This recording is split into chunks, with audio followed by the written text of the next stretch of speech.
अस्सलाम वालेकुम, welcome to UI consultant. UI consultant में खुश आमदीद। इटली फैमिली वीज़ा और उसमें आपके डॉक्यूमेंट्स की तैयारी, डॉक्यूमेंट्स की चेकिंग, डॉक्यूमेंट्स की टेस्टेशन, ट्रांसलेशन, लीगलाइजेशन, ये सारा प्रोसेस करने के लिए सबसे पहले नंबर पर आप अपने डॉक्यूमेंट चेक करते हैं। आप देखते हैं कि आपके डॉक्यूमेंट्स में कोई कमी ना हो, कोई ऐसा इशू ना हो जिसकी वजह से बाद में आपको परेशानी बने। कोई ऐसा प्रोसेस के दौरान जो प्रोसीजर होता है रजिस्ट्रेशन का, उसमें हमसे मिस्टेक ना हो गई हो, किसी चीज़ की मिसिंग ना हो गई हो। तो इस चीज़ पर इटली के जितने भी एप्लीकेंट्स हैं वो सारे बहुत गौर से और बहुत मुहतात होकर काम करते हैं। और वो जिन एप्लीकेंट्स की फ़ाइल सबमिट हो चुकी होती हैं, जिन्होंने पहले काम करवाया होता है, उनके रिश्तेदार हो सकते हैं, दोस्त अहबाब हो सकते हैं, वैसे जानने वाले हो सकते हैं, इटली में कोई मिले जो न्यूली वीज़ा लेकर वहाँ आए हों, तो लोग एक दूसरे से बातें पूछते हैं आसानी के लिए। जैसे हम आपको बताते हैं, हमारा भी चैनल का मकसद आप तक इंफॉर्मेशन प्रोवाइड करना ही है ताकि आपके लिए आसानी हो। इटली की जो फ़ाइल है वो बंदे को बहुत खजल खुआर कर देती है। साल साल, दो दो साल, तीन तीन साल को हर एप्लीकेंट अपने हिसाब से रुसवा हो रहा होता है। और वो कहता है कि किसी दूसरे को मेरा अंदाज़ा नहीं है, और दूसरा वो कह रहा होता है कि तुम्हें भी मेरा अंदाज़ा नहीं है कि मैं क्या कर रहा हूँ। तो इस तरह बहुत मुशक्क़त वाला ये काम है इटली की फ़ाइल को तैयार करना। तो हम आपको जो इन्फॉर्मेशन प्रोवाइड करते हैं वो जो एक्यूरेट इन्फॉर्मेशन होती है, चेकलिस्ट के मुताबिक होती है, बेसिक रिक्वायरमेंट के मुताबिक होती है। एक तो वो ऑफिशियल इन्फॉर्मेशन होती है, दूसरी वो इन्फॉर्मेशन होती है जो एप्लीकेंट्स हमें प्रोवाइड करते हैं। हम भी एप्लीकेंट से ही बातें पूछकर आगे आपको बताते हैं। आपसे बातें पूछकर उनको एक्सपेंड करके दूसरे मैं एक बंदा हूं और मेरे सब्सक्राइबर 2000 हैं, मैं 2000 लोगों में से 100-200 लोगों में से बातें पता करके उन सारी बातों को एक बात मिला के, एक बात बना के आपको पूरी इन्फॉर्मेशन प्रोवाइड करता हूं। तो इस तरह लोग एक दूसरे से बातें पूछते हैं।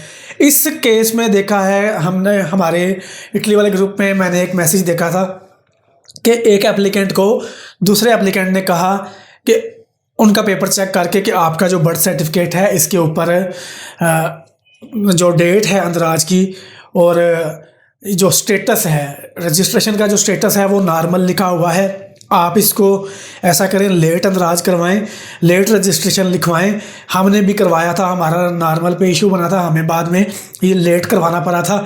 तो आप भी इसको लेट अंदराज करवा कर लिखें ताकि आपको कोई किसी किस्म की परेशानी ना हो। तो उन्होंने ग्रुप में मैसेज किया इस हवाले से। फिर ग्रुप मेंबर्स जो बाकी लोग हैं उन्होंने उनको जवाब दिया, उनको अच्छी तरह रिस्पॉन्स किया और बताया कि ना आपने क्या करना है और क्या नहीं करना। सबसे पहली बात यह है कि जैसे मैंने पहले कहा है कि हर एप्लीकेंट अपने हिसाब से अपनी फ़ाइल तैयार कर रहा होता है। तो आपने लोगों से बातें पूछनी ज़रूर है, हर किसी से पूछना ज़रूर है कि उसने क्या क्या चीज़ फेस की, किस किस को क्या क्या प्रॉब्लम आई। आपने हमारी वीडियोस भी देखनी है कि हम क्या क्या बातें बता रहे हैं, लेकिन आपने तैयारी अपनी फ़ाइल की अपने हिसाब से करनी है। आपने किसी दूसरे को फॉलो नहीं करना। अगर किसी दूसरे को आप फॉलो करेंगे आपका प्रोसेस ख़राब होगा, वो ठीक नहीं होगा। आपने अपनी फ़ाइल अपने हिसाब से बनानी है, दूसरे के हिसाब से नहीं बनानी। तो जैसे कि एक एप्लीकेंट कह रहा है कि इसको लेट अंदराज करवाएं, दूसरे का नॉर्मल स्टेटस है। जिसको लेट अंदराज, नॉर्मल अंदराज पर प्रॉब्लम फेस करनी पड़ी थी, उनकी रजिस्ट्रेशन हुई लेट थी और उन्होंने लिखा नॉर्मल था। उनका प्रोसेस आना लेट वाली कैटेगरी में था, उन्होंने करवाया सारा नॉर्मल वाली पे था, इसलिए उनको यह प्रॉब्लम फेस करना पड़ी। अब वो नॉर्मल वाले बंदे को कह रहे थे कि आप भी लेट में आ जाओ। अब अगर नॉर्मल वाला बंदा जिसका नॉर्मल अंदराज है, बेबी की बर्थ के बाद उन्होंने 60 दिन के अंदर अंदर अंदराज करवा लिया है, तो ये अंदराज नॉर्मल है। अब अगर वो बंदा उसको लेट लिखवा लेता तो वो लेट बनता ही नहीं है।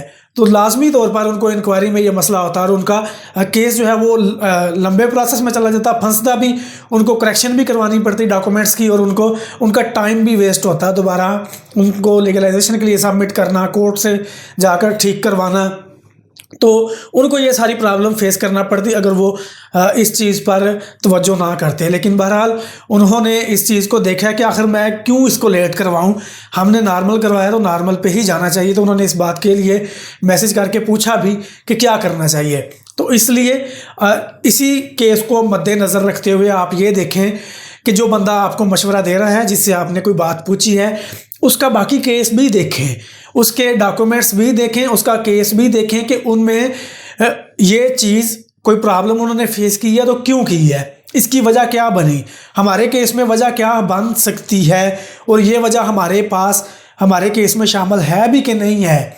आप लाजमी तौर पर एक दूसरे से मशवरा किया करें और हमें भी अपने केस के बारे में आगाह किया करें, लेकिन अपना केस आप अपने हिसाब से तैयार किया करें। आप जब भी देखेंगे अपने डॉक्यूमेंट्स में कुछ करवाना है तो सबसे पहले गौर करना है कि दूसरे ने ये काम क्यों करवाया था और हम ये क्यों करवाएं। अगर करवाना है तो उसकी वजह ढूंढें, अगर वजह नहीं मिलती तो जो आपने रेगुलर काम करवाया है उसी पर इक्तिफा करें, वो आपका काम ठीक है। अब जिसका जो प्रोसेस किसी को किसी जगह पर कोई प्रॉब्लम बनी थी तो वो लोग कमेंट्स में लिखें, ताकि मज़ीद जो है इस बात को एक्सपेंड किया जाए और लोगों की आसानी के लिए वो बात जो आप लोगों ने फेस की है वो मैं लोगों को ऑलरेडी बता दूं, जो केस अपना तैयार कर रहे हैं, ताकि वो मज़ीद मुश्किलात से बच सकें। और कमेंट्स का जवाब मैं आमतौर पर कमेंट्स में नहीं देता, कमेंट्स बॉक्स में मैं रिप्लाई लिख कर नहीं देता। उसके लिए मैं QA सेशन की वीडियोस बनाता हूं जिसमें मैं आपके कमेंट्स इकट्ठे करके जवाब देता हूं। तो उस जो आपके कमेंट्स होंगे उनको QA सेशन वीडियोस में देखा जाएगा और उनका रिप्लाई किया जाएगा। तो उम्मीद करते हैं कि लोगों के वो काम आएंगी बातें जो आप लिखेंगे। तो ये रही आज की वीडियो अगर पसंद आए वीडियो को लाइक करें, मुझे दुआ में याद रखें। खुदा हाफिज़।